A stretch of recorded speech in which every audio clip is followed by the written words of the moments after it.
Do you want to travel the stars? Do you need more wild spaces to explore? Do you want to have a honkin' good time? Do you want to battle a demo goose? Do you wish some spells didn't suck? Well, we've got books that will answer all these questions and a whole lot more in this episode of D&D New Releases. So let's get started.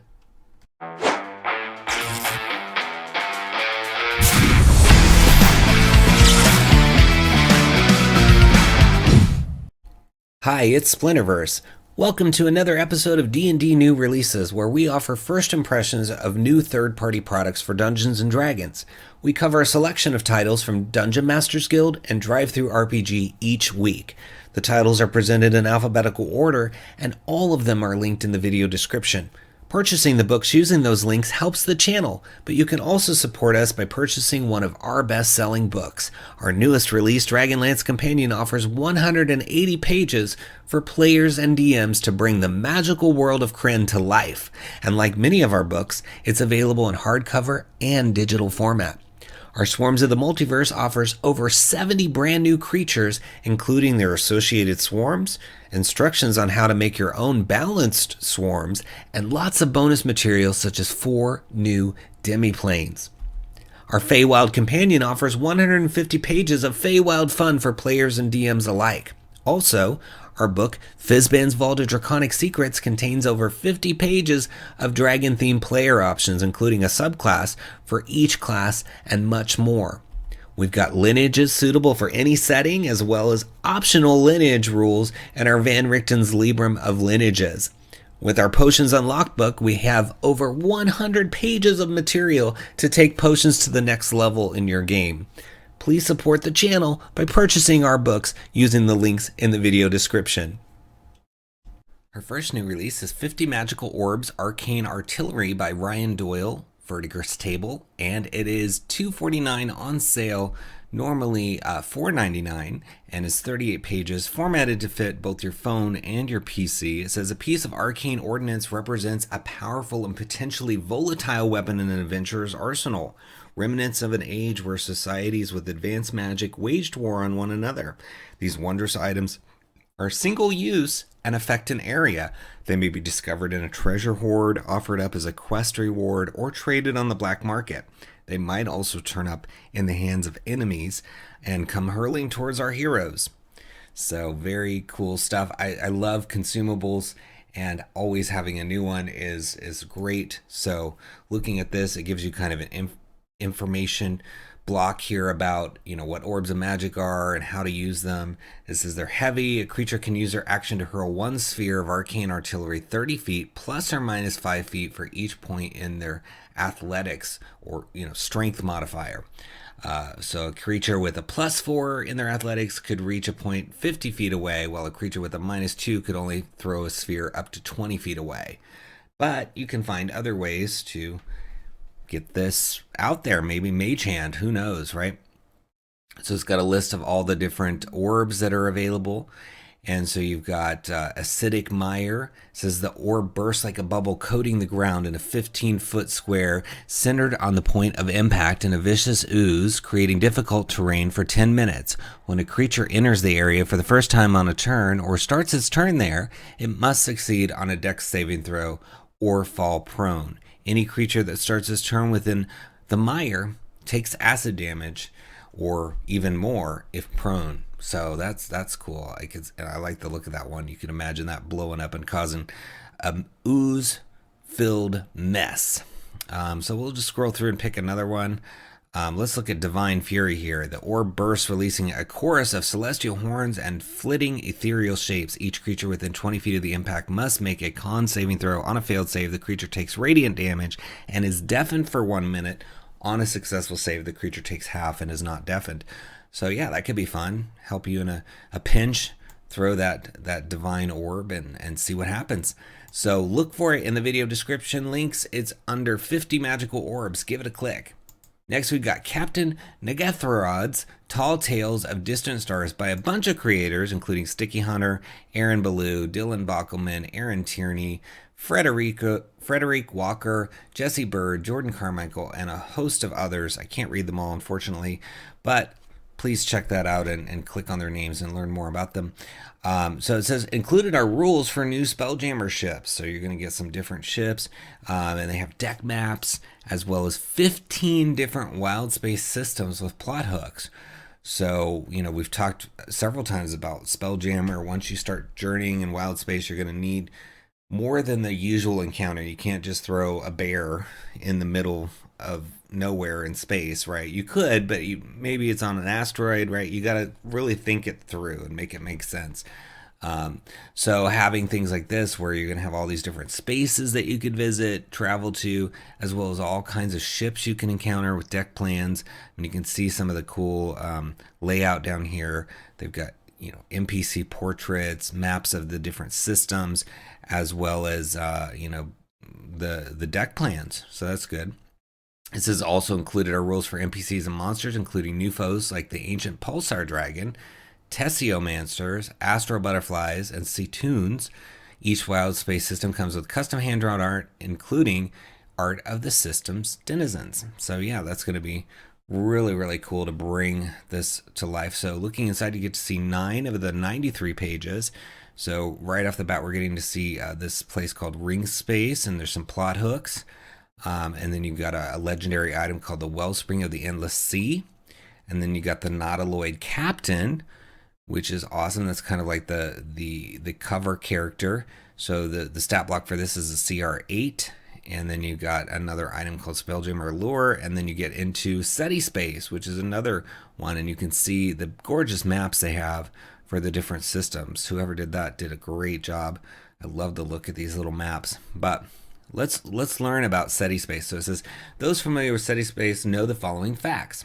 SETI, the star in the system, emits 2 beams of electromagnetic radiation from its poles, which can be seen as flashing lights in the nearby astral sea. SETI was once known for spinning extremely quickly, but a mere few years ago, something changed and it has been spinning slowly and irregularly since. Many researchers are studying the star and the strange properties of the system. And then it says, in a nutshell, SETI Space has always been a hub for communications. Its star sending out regular pulse of energy just barely visible from the astral sea. Spelljammers have long used it as a constant point of reference when sailing, like a distant lighthouse. The skies of all celestial bodies in the system, namely Arcane and the outer layers of Ardashev, shine a deep blue from the star, strobing as the star spins. 30 years ago, the planet Arcane was the central hub of the system, teeming with life. A series of mysterious earthquakes and cataclysmic events believed to be connected to the vibrations in the planet's core shattered the planet. Now all that is left is the planet's metallic core surrounded by a cloud of asteroids. So you can see the different things on here. It shows you Ardashev and all the different locations. They're numbered and in SETI Space. So, basically, if you think of a space, like a wild space system, as like a solar system. So each space is its own little solar system. And so you're going to need a number of those to visit. And so it gives you all the bodies that are in that solar system and locations, information about each one of those. And then you get to see some of the people. So down here we've got Yeth Brewer. It says Yeth Brewer is a Hadazee explorer and researcher on the Fermi station. He is sometimes slightly anxious, as if having people around is draining. Yeth speaks in a trained deep voice. Yeth's work focuses on collecting and examining samples far out from the system's center. He enjoys the relative quiet of the Fermi station and the limited company he keeps there. He often hums popular songs of sailors, which sometimes devolve into a tune similar to that he heard on the surface of Aracee's vibrating core. He is happy to talk to others and answer questions, and particularly likes to tell stories of his research expeditions, one of which was a research trip to the core of Arcane. So, and then you get plot hooks, like the researchers on Fermi Station haven't been heard from in many days, and others are too nervous to investigate. In reality, the station's communications were damaged by pulses of the star's radiation. And then you got a Pulsar Dragon with a CR22. Tempest Space. I mean, look at these maps. I mean, to me, this book is worth it just for the maps alone, because that you could even, come up with your own backstory for these things. Although what they have is fun and good. Just saying. I mean, when you think about the $19.95 price point for 93 pages, just those maps and all these items and stuff that you can use even if you don't use the wild space systems, although they have a lot of those and they look really cool, everything from a shock space all the way down to Zunder space. So I think you should check it out, especially if you want to play Spelljammer now or in the future. It's under Captain Negathod's Tall Tales of Distant Stars in the links below. Give it a click. Next we have Doric's Primal Guide, which is designed for 1D&D. So it's by Andrew Welker, $7.95 for 38 pages, and it says Doric's Primal Guide is a collection of 1D&D compatible subclasses, species, spells, feats, and stat blocks themed around plants, animals, fae, and the 4 elements. And it'll be updated as more 1D&D playtest materials are released.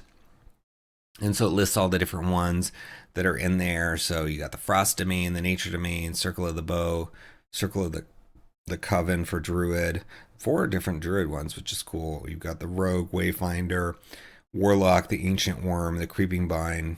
Then you got Primal Tieflings. Just as traditional Tieflings are associated with the lower planes, Primal Tieflings are linked by blood to a plant of nature or fae. They come from 3 different primal legacies to choose from: flora, fauna, or fae. So that's cool, a new kind of Tiefling you can play. Then you get some revised spells and new feats and friends and foes. So you got Squirrel, Moss Blight, Kelp Blight, Swarm of Vicious Squirrels. That sounds fun. And a Djinn Monarch and a Dow Monarch and a bunch of other stuff you can use. So this is a really cool amount of things. I mean, you buy this and you can pick and choose what you need. You might need some pieces for this campaign, some pieces for a future campaign, etc. And if you're playtesting 1D&D, you can mix it in with that and see how things work. And so, again, you can see it's got so many different things in it, such a wide array of material, which is great. So Frost Domain, Nature Domain, Circle of the Bow, etc. I'm not super familiar with all of these. You know, a lot of these are edited versions of things from like Tasha's. So I can't really speak to the changes, but we can look at what the options are. And hopefully you're familiar enough with these older, some of these older classes to see what has been tweaked here. So it says there are druids who seek to bond not with beasts, but with the timeless sentinels that blanket the land. The ancient gnarled trees whose wisdom is beyond compare. These druids of the bough, learn to shapeshift into the very trees that they revere. So at 3rd level, you have a treant form. You can harden your skin into bark and become a treant-like creature. As a magic action, you can spend a use of your channel nature to gain tree-like traits for 10 minutes. While this feature is active, you gain the following benefits. So you've got solid trunk. You can add your wisdom modifier to any strength checks. Bark armor, your armor class is equal to 13 plus your wisdom modifier. Wooden constitution, as a reaction, you can take bludgeoning, piercing, or when you take bludgeoning, piercing, or slashing damage, you can have the attack's damage against you. And shillelagh branches, your unarmed strikes deal 1d8 bludgeoning damage and can use wisdom instead of strength for the attack and damage rolls. So it sounds like it could be fun. Plant Companion, when you use your Channel Nature Wild Companion, the familiar summon can take the form of a tiny plant. Its otherworldly strike can deal slashing damage instead of psychic damage. At 6th level Wild Aura, when you channel nature to enter your treant form, you can cause rootlets to sprout out of the ground in a 10-foot radius around you. This ground becomes difficult terrain for all creatures but yourself. And it says, additionally, while you're in your treant shape, you can increase your size to large or back to your normal size as a bonus action. When you transform in this way, your unarmed strikes deal an additional 1d8 bludgeoning damage. And then it looks like you get Tremor Sense and some Telepathy at level 10. And then at 14th level, Animate Trees. You can spend a use of your Channel Nature to temporarily animate a nearby tree. As a magic action, choose a large or larger tree that you can see within 30 feet of you. If you are in your treant form and have your Take Root feature active, you can instead choose a tree you can communicate with telepathically within 1 mile.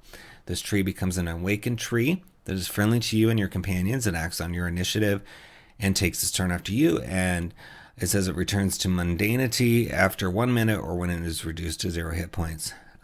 So yeah, that could be fun. I love things that have, little friends, whether you're summoning them or conjuring them or whatever, right? So that could be a fun alternative version of that subclass. Again, I'm not super familiar with all the official subclasses, so I can't tell you what changed, but I'm sure they did a good job, marrying it with the 1D&D direction of things. So if you want to experiment with that and see what else is out there for 1D&D, especially if you're doing playtesting, or if you just want to try something different, if that sounded good. I mean, it's all backwards compatible with 5e, so why not? It's under Doric's Primal Guide in the links below. Give it a click.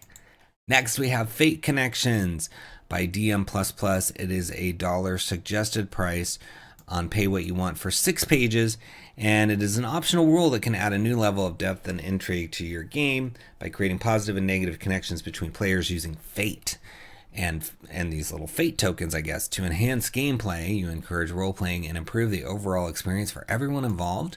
And so it shows here, it says it's intended to encourage role play. It says there are a few different types of connections, but ultimately each player will have one that has a positive impact on their character and one that has a negative impact. The connections directly impact gameplay through these fate tokens. So beneficial fate connections are connections that will be positive for both players. These connections could be anything from allies to a mentor-mentee. The characters should help each other in various ways throughout the game. In the game mechanic, they help the players avoid rolling with disadvantage. And then detrimental fate connections are ones that are like the opposite of that, basically. Imbalanced fate connections are a combination and are the most complex relationships. They are positive for one player and negative for the other. Examples of imbalanced connections are master-servant, or where one player is a protector of the other. They are relationships where one player takes and one person gives. The fate connection tables are used to determine the specifics of a player's beneficial, detrimental, or imbalanced fate connection. So it shows you how to create them. Each player creates fate connections during character creation or before the first session. This must be done when all players are together to correctly get the connection set up, so all players can contribute to building those connections and discuss them as they're created. And they map them out here. So you draw the players' names, and then you put these lines between them that show that whether it's beneficial, detrimental, or imbalanced. So you can see here, like, I guess the red would be the detrimental, and the blue would be imbalanced, and the green would be beneficial. And you end up with a map that has a bunch of different connections on it in different directions. And then it talks about how to figure those out. But it says each player starts the game with one fate token and should note on their character sheet near where they keep track of inspiration. It says if a player should roll with disadvantage and has at least one fate token and is currently with the character they have a positive fate connection within the game, they must trade a fate token to the player they have a positive fate connection with. Then they make that roll without the disadvantage. So basically, if me and one other person are in a party and I have a beneficial tie to that other person and the other person is about to roll with disadvantage and I have a fate token, I have to give it up to help my friend, right? And so then they roll with just normal roll, no disadvantage. But it says if the player does not have any fate tokens or is not with the character in the game, then there's no effect. And then negative connection impacts advantage rolls. And then you can reward good role playing. Players may trade fate tokens as a reward for good role playing, either specifically for role playing their fate connections well or for general role playing. And then it talks about resetting. I don't want to read the whole book because I want you to explore this on your own, but it shows you the different connections you can have. You can be allies in a common goal, close companion, family member, business partner, long lost friend, spiritual connection for the beneficial, and then detrimental, childhood enemy, rival for the same goal, political adversary. Imbalance can be you're protecting someone, you're the savior of someone because they believe you hold the answer to something that they're looking for, or your personal sacrifice, you made a deep personal sacrifice to help them, and they always look to repay that sacrifice in any small way they can, in the positive. And so they're positive and negative descriptions, but don't feel bound to these tables either. I mean, you get the concept of like, I have a connection to another character. It can be beneficial, detrimental, imbalanced, whatever it is. And then as a result of that, it interacts with advantage, disadvantage, etc. So I think that could be really fun and different and interesting. And I mean, it's pay what you want. So you could pay $0, try it out. If you end up, wanting to use it, then you can come back and pay, or just pay to start with. I recommend paying something. I mean, somebody did work to get all this put together for you. And they're only suggesting $1 But it looks really cool. So check it out. It's under Fate Connections in the links below. Give it a click. Next, we have the Honkonomicon. It says, embrace the chaotic powers of geese in this supplement. And it's a bestseller seller, so it's already sold 101 copies in its first week. It's $9.95 for 80 pages. Authors Paolo Devolio, Val Serene, Sandro Del Innocente, and Alberto Ferrari. And it says, it awaits you in all of its dangerous, goosey glory, with options for DMs and characters. So you get 11 new goosish subclasses, a Goosatarium of 28 monsters, 16 new spells, 16 new magic items, 3 geese of power, 7 fallish curses, 6 adventure honks, dozens of horrifying puns. We've already seen a few of those, so that's so cool.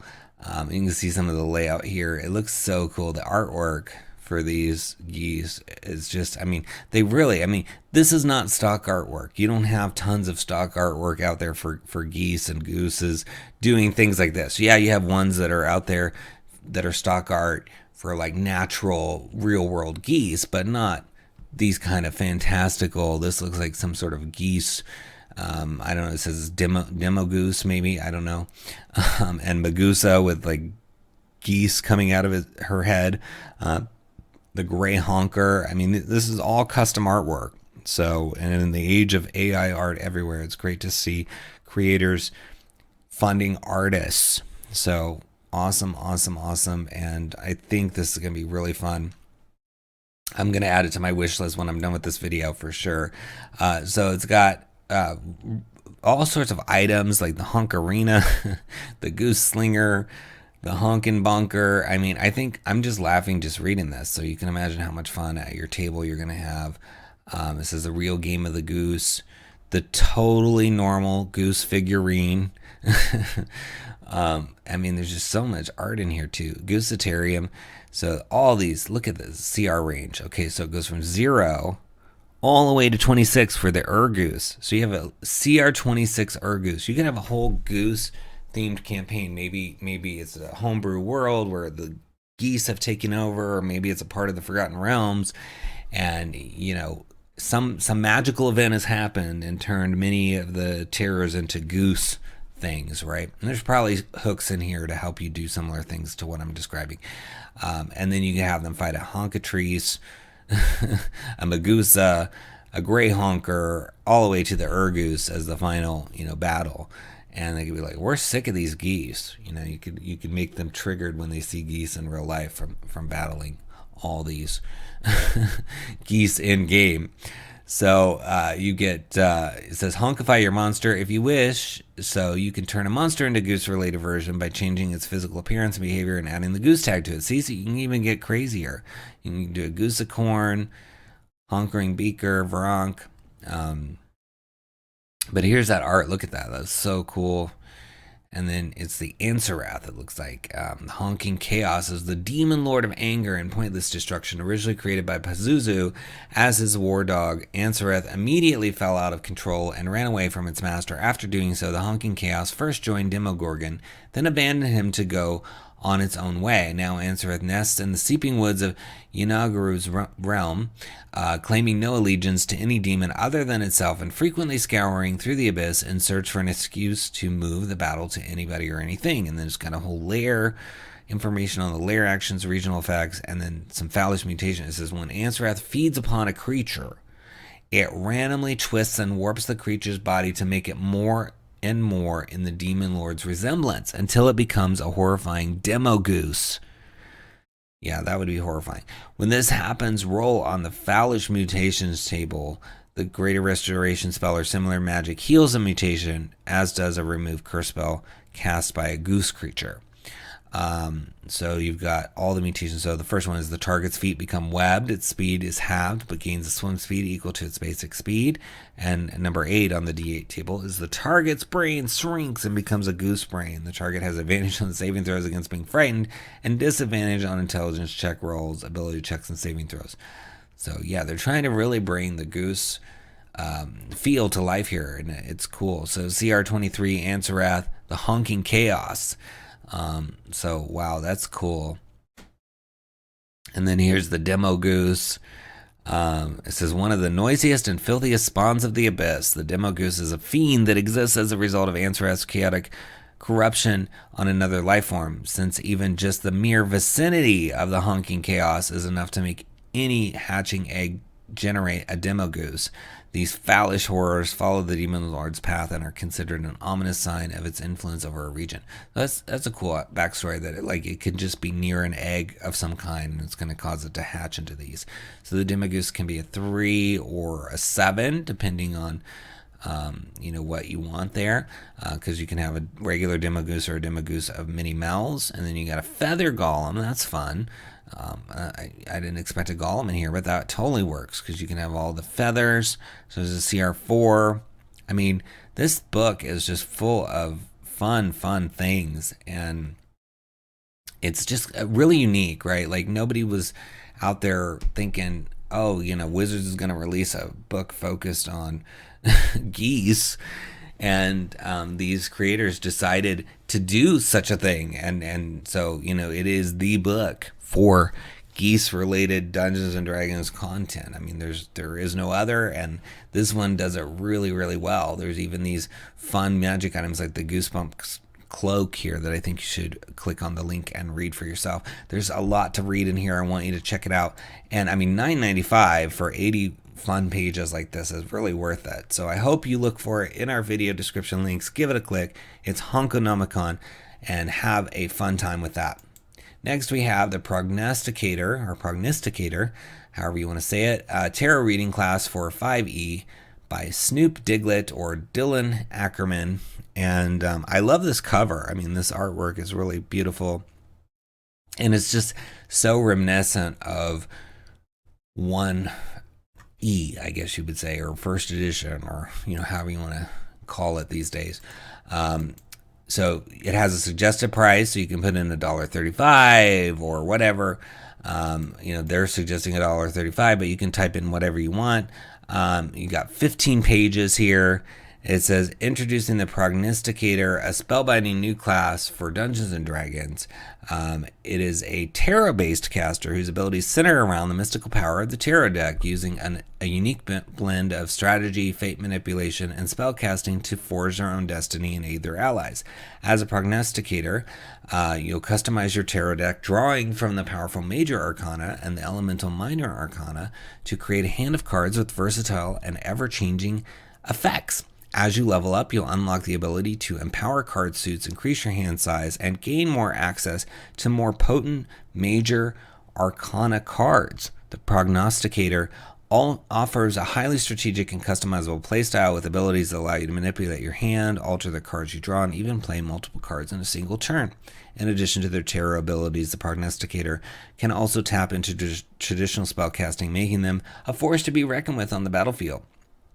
So this sounds really fun. I mean, it's a natural fit to have tarot involved in D&D, and there are so many gorgeous tarot decks these days that are out there, and maybe there's a way, we haven't looked inside yet, but there's a way to use a real-world tarot deck to help represent what you're doing with this character. So inside, the art continues to have this really cool line art that resembles early editions of D&D, which I love. So you got the quick build, the features, then providences, which would be the different, different parts of the tarot deck, maybe. I don't know. We'll see. Mystical pursuits, I'm assuming these would be your subclasses. So you can have a mystical pursuit as an astrologer, an oracle, or a harbinger. And then you have spell list. So very fun. So here's the table. Shows you how things go, and you get up to 5th level spells as well as some cantrips. And then it tells you how many major arcana. So you start with 3, and then by the end, you got 22 major arcana that you're dealing with. So scrolling through here, it says cartomancy. You harness the power of the tarot and use its cards to manipulate fate. As a prognosticator, you have a deep connection to your tarot deck, and with each level, your mastery over the cards grows stronger. At first level, you have a hand containing 3 cards from which you can play from these cards that come from your deck, and includes all the minor arcana and your chosen major arcana. Whenever you play a card as an action with a free hand, draw a new card from your deck and discard the played into one of the two discard piles, one for minor and one for major arcana. When you run out of cards to draw from, shuffle your minor arcana discard deck and use it as your new deck. Your discard piles and your deck are combined and shuffled whenever you take a long rest. Your hand size increases as you level. So, okay, that makes sense. And that's kind of cool. You're going to have like an active hand, almost like you're playing a card game and you can play stuff. So yeah, then you can use a real deck. And then it shows you what the different spells are at different levels that are connected to the major arcana. So the Magician, levels 1 to 4 is Blur, 5 to 9 is Fabricate, 10 to 16 Awaken, and Control Weather at 17 to 20. And then it talks about wands, cups, swords, pinnacles, and what it does. And then at second level, the Prognosticator unlocks the power of Providence, allowing them to customize and enhance their tarot deck to suit their personal playstyle. That's cool. And so you have different prerequisites. So one of them is Page of Cups. When you play any cups suit from your hand, you can play that card as a bonus action instead of as an action. So that's cool. Queen of Pentacles. When you play any Pentacle suit from your hand, if the effect would normally only target you, you can target an ally within 30 feet. So yeah, these make sense, these abilities to mix it up a little bit. So let's see. Rejection is starting at third level. You gain the ability to reject the fate presented to you by your tarot deck. As a bonus action, you can choose to discard your entire hand, allowing you to draw new cards and reshape your destiny. So that's cool. And then at 20th level, your mastery over the tarot has reached its pinnacle, allowing you to shape your own destiny with unwavering precision. You gain the predestination feature, which enables you to discard your current hand and choose your new hand with absolute control. So that's awesome. And then you get some additional spells. And then you get some star sign stuff. I mean, there's just really fun stuff in here, especially if you like tarot. I think this is going to be right up your alley. I mean, a lot of people I know that play D&D, they have multiple tarot decks. And I mean, there seems to be one every week or more on Kickstarter that you can get that are really cool looking. And I mean, it's only $1.35 suggested price. And you can change that, but I encourage you to pay something to Dylan for creating this. But yeah, it looks really fun, and you could even use it with an NPC. It doesn't have to be a player class. So give it a try. It's under Prognosticator in the links below. Give it a click.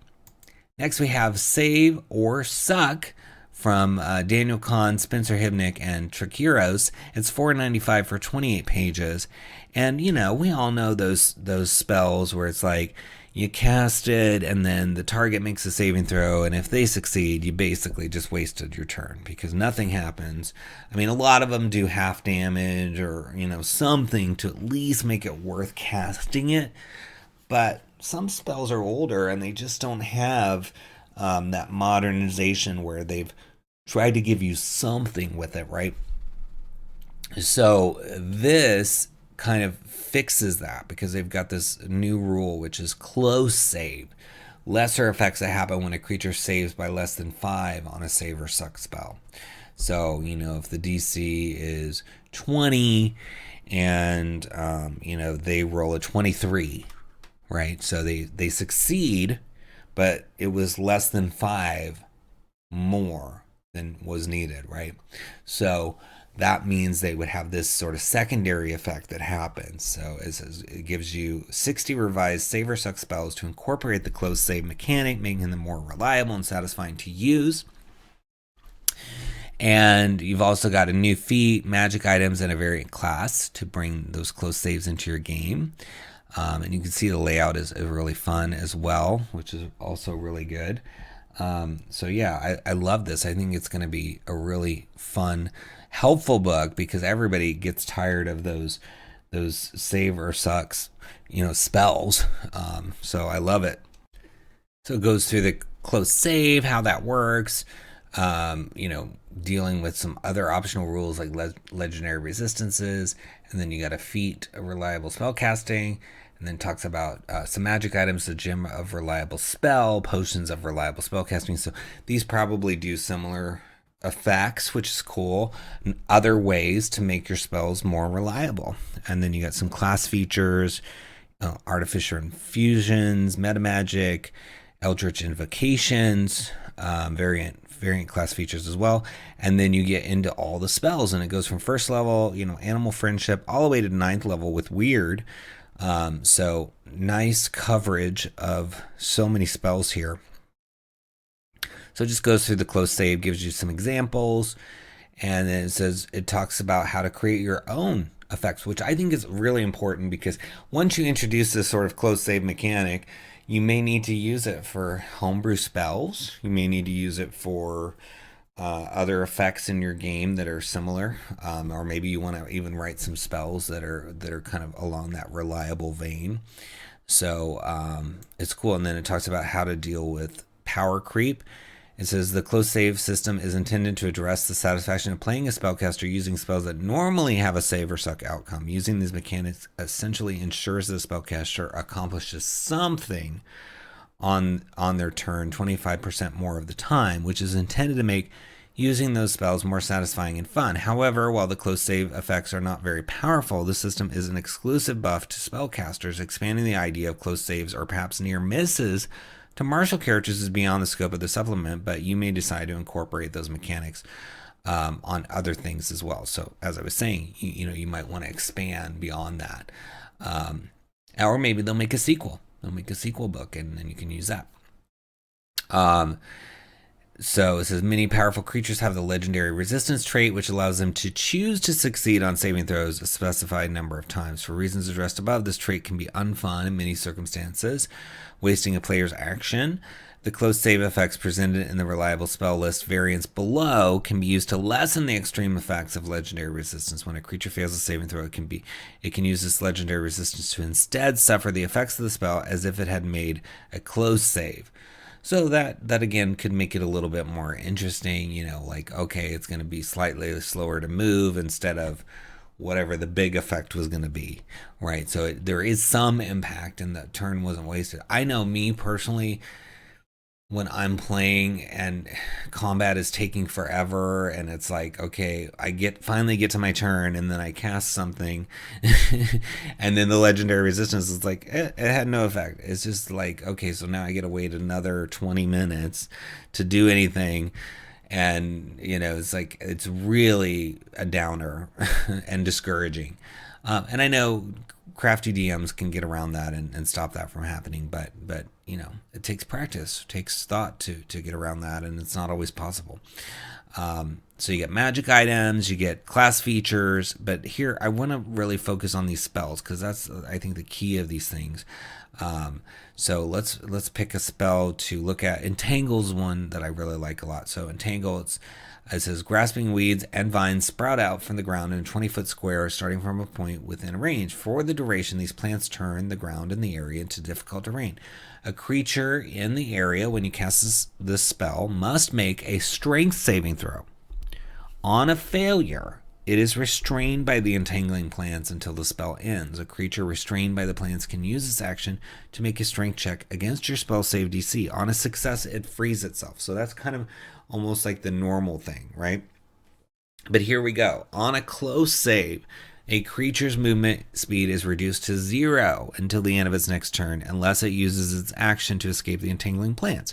So it's not restrained, but it can't move unless it does something, right?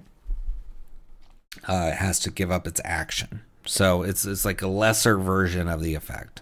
So that's cool. Let's find another one to read.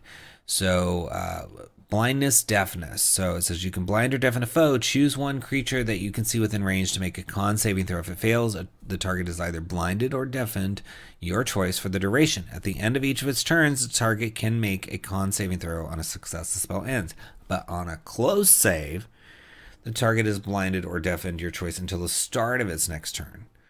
So, instead of just an ongoing sort of, you've got to, okay, this condition, you got to try to get out of it on your turn. It just happens until the end of one turn. So it's lesser, right? So these are fun. I like this. I think this is a really cool mechanic. And they've got a lot of spells in here. You can read Calm Emotions, Earthbind, Yeah, so many good ones. I think this is a really good pickup. And I mean, even if you want to just have it on hand for maybe you feel bad for a player, maybe they keep getting the suck side of Save or Suck, right? So, and so you have it on hand, and if it's one of the spells in this book, you just say, oh, something interesting happened. They resisted you, but now they can't move. Or they did get blinded. Let's see what happens, and then the next turn the blindness goes away. So that was odd. These could be almost like mishaps or strange happenings. So I like it. I think it's a great concept. I think there's a lot you can do with this, and it's just fun to explore different ways of looking at some of these spells. Some of these spells have been around forever. So why not make them not suck? So explore Save or Suck. It's in the links below. Give it a click. Next we have Thayan Encyclopedia Volume II, Ranks of the Red Wizards. So the D&D movie came out. The Red Wizards of Thay are in there. So it's a great time to learn about them. This is from Oscar Rexo Anchondo and Daniel Odysseus Riquelme. And it's $4.95 for 59 pages, and it's written immersively. So it's like this is meant to be like a book that you would find in character, although it does have like some stat blocks in it and stuff as well. So you've got this fun one here that looks like a serious bad person to come up against. But you can see how beautifully laid out it is, how many interesting things are inside of it. Yeah, I love the fonts they're using and the backgrounds. I think it looks really good. We looked at part 1 on this channel, and it was really cool.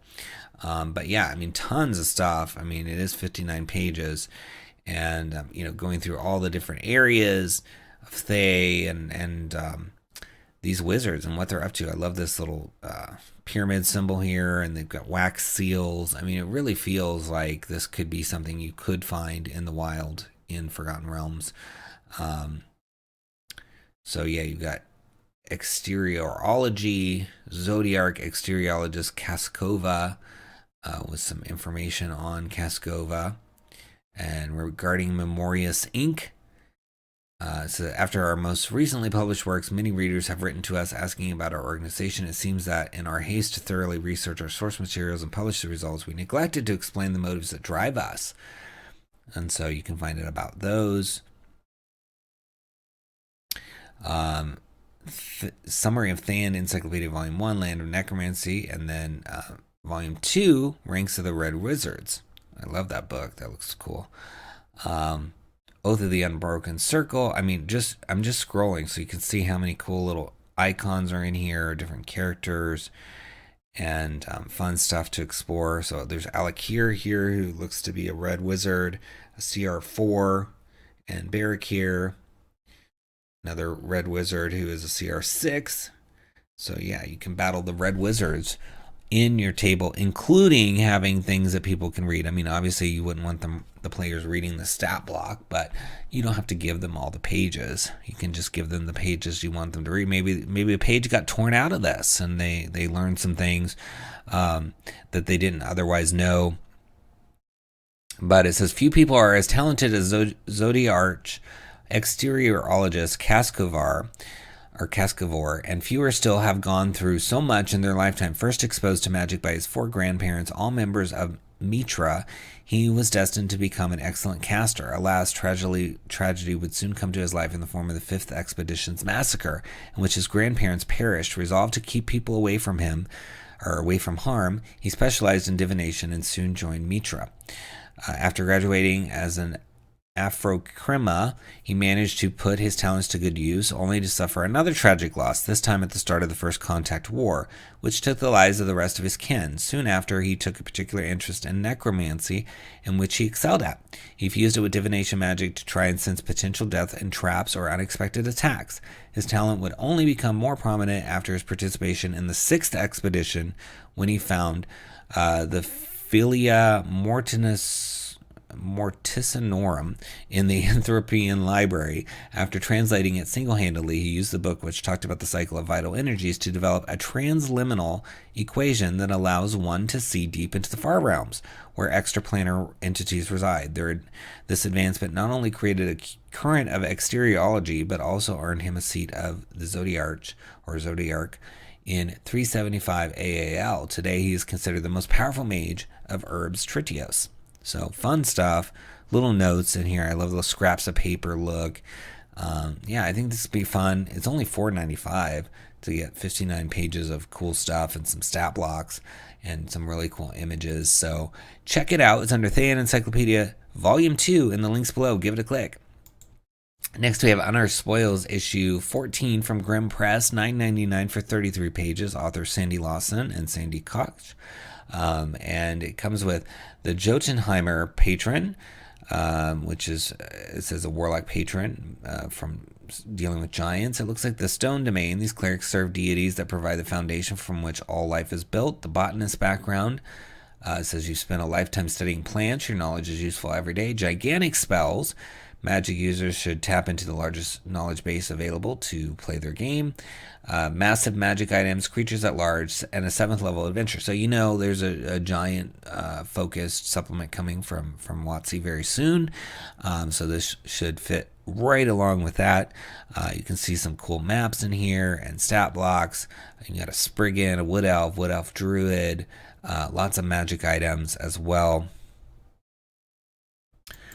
So, you've got the warlock archetype, the Jotunheimer, the cleric archetype, the Stone Domain, background, the botanist, and then here's those gigantic spells. So we'll look at a few of those, but it looks like all kinds of summoning, different giants, and it says Rolling Rock, 3rd level conjuration, casting time 1 action, range of 10 feet, instantaneous for sorcerer and wizard. It says you create a massive 10-foot diameter spherical boulder of force within range. The boulder is propelled directly away from you in a straight line for up to 120 feet, where it stops and dissipates. While it lasts, each creature in its path must make a dex saving throw, and they're going to take force damage and be knocked prone. If you conjure this boulder in the air or water or other non-solid substance, it drops 120 feet straight down, or until it hits something solid such as the ground. There it stops and dissipates, ending the spell. The boulder passes through or over small objects that don't have a saving throw without affecting them. However, if it meets a wall or door or an object with a damage threshold, the boulder dissipates and the spell ends. So, you could use that to do some damage.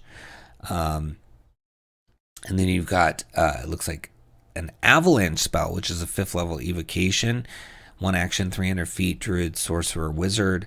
A cascade of rocks falls, and a 20-foot cube touching on a point within range. Each creature within the cube must make a dex saving throw or take bludgeoning damage on a failed save, or half as much on a successful one, and then it has upcasting.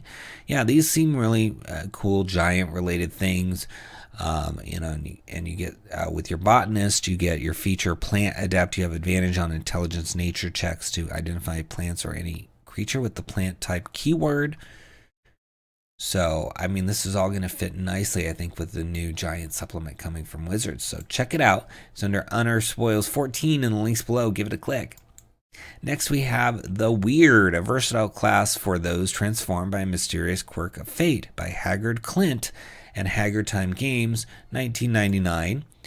And it says the Wyrd is a brand new class from Haggard Time Games centered around fate and destiny. Using these elements, the Wyrd sows chaos through themselves to evoke powerful transformations in the vein of Venom, the Incredible Hulk, Sailor Moon, He-Man, etc. The Wyrd is the comic book superhero villain class you've been looking for. And it's so true. There's always these characters that transform from one thing to another, and it's that dichotomy of like how one side is versus the other, Jekyll and Hyde, that kind of stuff. So you get the class, you get 6 subclasses, which is nice. Stat blocks for NPCs based on this. Advice on maintaining a double life, random origin disguises, quirky persona names. It says, there is a force in our universe unknowable to most that is influencing every aspect of our lives. It makes us late for work, causes us to hold our tongues, inspires us to take the leap, and ultimately presents itself as a standard flow of cause and effect in our universe. The weird is a violation of this natural flow. For the weird, the ordered force guiding our universe is an obstacle that with enough will and determination can be overcome, even transformed. Where most are content to be mere puppets upon fate's strings, the weird frees themselves to unleash their true potential.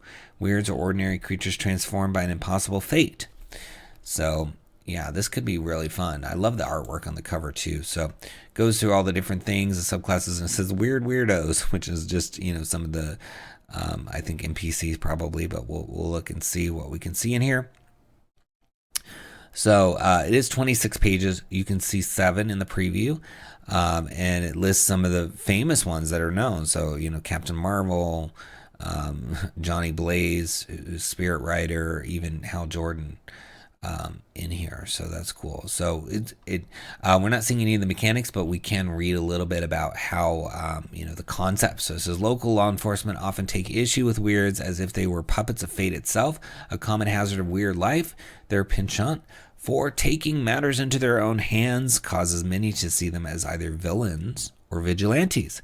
As villains, they'll sow chaos throughout their communities and use their quirks, abilities, and vain attempts to get rich, hurt others, or gain power. In some cases, the weird's quirk can overcome their senses or worse, cause them to commit villainous deeds just because there's no one around powerful enough to stop them. Oddly enough, in most worlds, being a vigilante is seen as even more of a threat. Granted an anonymity, by their transformations, the weird rarely has to answer for their deeds. Sure, they may do good, but by acting under their own moral code outside of bureaucratic accountability, they are breaking the law. Whether a weird becomes a vigilante or a villain depends on how they understand their quirk. Most weirds encounter their quirks alone and can become frightened of the changes they undergo. Without support is an unfortunate likelihood that the weird will become villainous or at the very least self-serving. So, there's that. It is a challenging life to have a double identity. But I know we're not looking at a lot of the mechanics, but just look, let me zoom out so you can just see how beautifully illustrated and put together this book is. So much to look at and enjoy, and it's easy on the eyes. I love this background on the pages. I think it softens what you're looking at so it's not so harsh. A lot of pages are super white, and that can make it hard to the brightness, right? You need dark mode. So this is not really dark mode, but somewhere in between, and I like that, and I even like how they spend time getting the name of the class to look interesting as well. So it's those little details that lead me to believe this is going to be really fun for people. So it's $19.99, 26 pages, and it is in the video description links under the Wyrd. Give it a click. Okay, now we're going to go rapid fire through some other new releases that we don't have time to dive into deep detail about, but we wanted to at least mention them for you so you can understand that they got released and check them out on your own time. So first we have The City of Weirs from Lorelock, $8 for 30 pages. It's a setting with monsters and items. Then we have Cursed Artifacts with items and curses, of course, from J.W. Rose. It's $4.95 for 30 pages. Then we also have Divine Blessings Mask, which focuses deep diving into the deity of Mask as well as items. And then we've got, let's check out the next one. It's Emmy's Excellent Artifacts Collection. And of course, it's a bunch of items, and it is $2 for 53 pages. Then we've got Fabio's Fantastic Foray into the Far-Fetched. It says venture into the stories of the famed adventurer Fabio. It's from Glenn Watkins, $4.95 for 42 pages. And then we've got The Invention of Rock and Roll by GM Puppy Pound.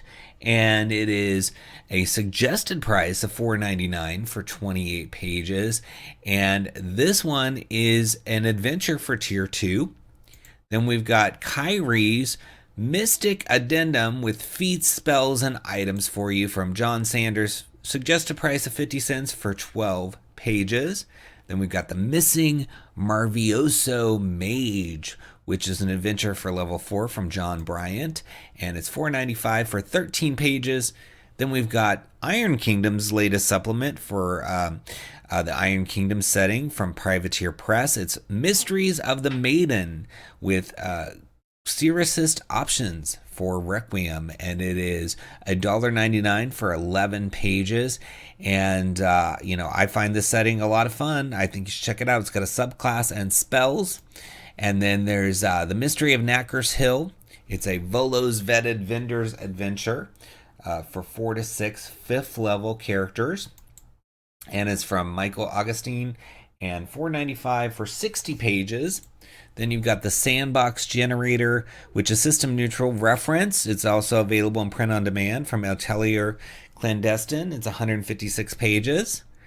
Then you've got Spheres of Guile for Pathfinder 1st Edition with skills and optional rules. And it's another in the Spheres series.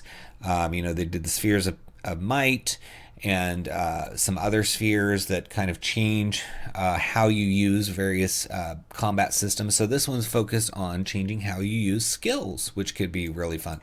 Then we've got Strange Life Forms of the Astral Sea, Lower Levels of the City Planet.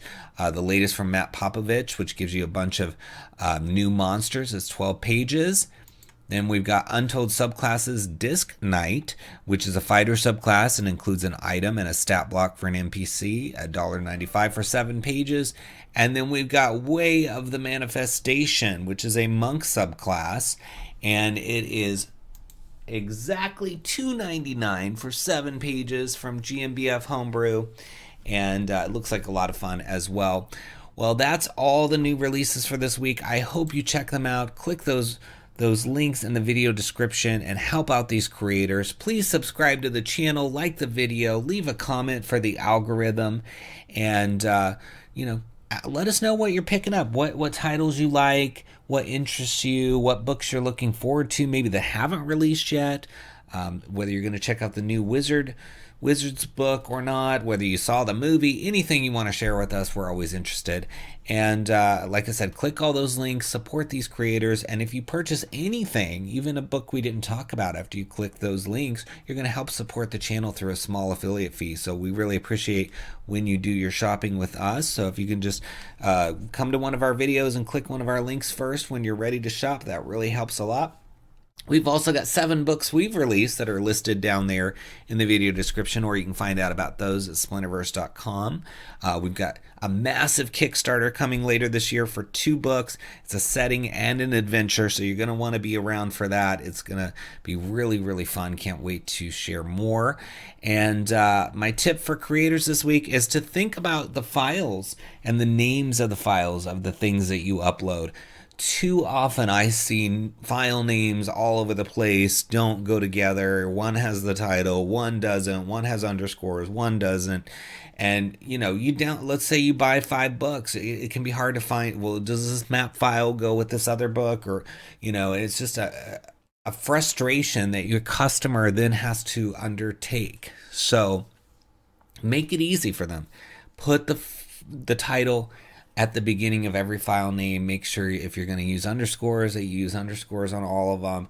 Just be tidy about it, because every single point along the customer experience, if that customer has a bad experience, they're not going to come back and check out your next work. Now, if you're doing this as a hobby and you're doing it in a hurry, I guess you don't need to worry about it as much. But if you're trying to do this as a side business or a full-time thing, take an extra moment, rename those files, and I promise you it'll be worth it in terms of your customer experience. So that's my tip for creators this week. Until next time, happy adventure.